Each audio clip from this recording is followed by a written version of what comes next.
Greetings and welcome back to Haftarot, the weekly video cast in which we take a look at the week's upcoming Haftara to understand its basic message and how it's related to that week's Parasha. My name is Yitzchak Etshalom, and I'm delighted to be looking at the Haftara for Parashat Emor together with you this week. We again come back to the book of Yechezkel, which is in all communities the source of the Haftara of the week of Emor. When we talk about Emor, we'll see why. But our Haftara helps us pinpoint one of the essential difficulties with the book of Yechezkel that led to the following observation about the history of the book of Yechezkel. We have several books in Tanakh whose canonicity, meaning inclusion in Tanakh, was up for question. Shir HaShirim was debated, Kohelet was debated, Esther was famously debated, whether they should be in Tanakh. Clearly, none of the Torah was ever a subject of debate. None of the books of the Nevi'im were ever subject to debate, except for Yechezkel. But Yechezkel came from a different position. The debate about Kohelet and about Shir HaShirim and about Esther was about the potential secular nature of the book. Shir HaShirim sort of goes without saying what the problem is. Esther is well known of God's absence from the book, both in name and also in character of the book. And Kohelet also because both its messages are somewhat problematic, and also because of the claim that it is Solomon's own wisdom, but not divine wisdom. Yechezkel is a different problem. Nobody contested the fact that Yechezkel was a legitimate prophetic book. The problem was that the information in Yechezkel gave us, shall we say, pause. Now, one could easily take a look at the beginning of Yechezkel, that first chapter with the chariot and the wheel and the angels and the kruvim, etc., and say, oh, that's the problem with Yechezkel. It's just too far out there in mysticism. And indeed, that Haftara, which we will read on the first day of Shavuot, is the source of Jewish mysticism. But that's not the problem. The problem is highlighted in this passage from the Gemara in Masachet Shabbat Daf Yud Gimel, Amud Bet. Amar Rav Yehuda, Amar Rav. Biram Zachor Oto Ish Latov, V'Chananya ben Chizkiah Shmo. There is a man who should always be remembered for good things he did. What's his name is Chananya ben Chizkiah. Shiomalehu Nignaz Sefer Yechezkel. If it were not for him, Sefer Yechezkel would have been buried away, which means banned, not included in Tanakh. Why? Shayu Dvarim Sotrim Divrei Torah, because some of the passages in Yechezkel had irreconcilable contradictions, seemingly irreconcilable, with the Torah. So Ma'asa, what did this Chananya do? They brought up 300 barrels of oil. It's unclear this oil meant that they were in an attic and that they kept lights going so that they could study, and they needed all that oil, or they ate the oil, or they brought the barrels to sit on we're not sure. But he had people come up there, and together he darshaned, he explained, he went through the book of Yechezkel and explained all of the seeming contradictions and reconciled them. So Rashi here on the spot says, Kigon, and he points to our Haftara, Nevelo Trava. We'll see it in the Haftara. And so in the note here, I pointed out that there were other things in Yechezkel that are problematic, but that's not really the issue. The issue really was the problematic with the nomianism, meaning the legal structure of Yechezkel seemed to be at odds with that of the Torah. So let's take a look at our Haftara. We'll see a few examples. Our Haftara is about the Kohanim, because Parashat Emor is almost all about the Kohanim.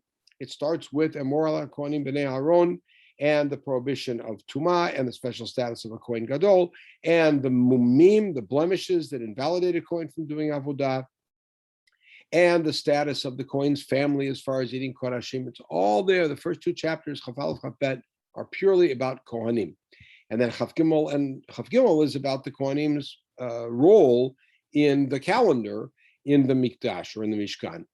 We take a look at this Haftara, and we see right away there's a red light goes off, which is Va'kohanim alvim b'nei Tzadok. Now, who is Tzadok? Tzadok was the Kohen Gadol of Shlomo. David's Kohen Gadol was Evyatar, and also Tzadok. Evyatar was banished because of his siding with Adoniyahu in the preemptive takeover of the crown. So Shlomo banished him. but did not kill him. Tzadok was then named as the Kohen Gadol, and the Kohanim here at the end of the first temple period are referred to as Bnei Tzadok, and this became very problematic in the second temple period when a group of aristocratic Kohanim who identify themselves as being the only legitimate heirs of the Kohanim because they were Bnei Tzadok, and therefore they were called the Tzadokim, or the Sadducees. That was one problem. But that's not really the problem here, as we will see. We'll take just as a couple examples. Right here from Pasuk Chafbet. V'almana u'grusha lo yikhu lahem. Kohanim may not marry widows or divorcees. In the Torah, a Kohen is not at all banned from marrying any widow, married to a Jewish man. Ki'im betulot mizera beit Yisrael. They must marry virgins, meaning women who were never married before. Or they could marry a widow of a Kohen. This is not the way it's presented in the Torah. And then we see in Pasuk Chafei, the essential halacha that we start our parsha with, and you see now why this is read, because it parallels our parsha, but again, there's points of contradiction. They cannot have contact with the dead. Except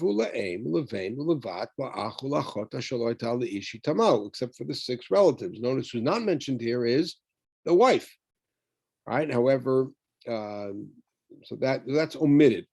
Right? However, this is even stranger. After he becomes purified from that contact with the death for one of those 6 relatives, ostensibly, Shivat Yamim Ispurulo, then count 7 days. Well, there's no such thing. There's no becoming Tahor, then counting 7 days. You count 7 days, then become Tahor. And when he then returns to the Mikdash, he has to bring a Korban Chatat for being Tameh. Again, most unusual.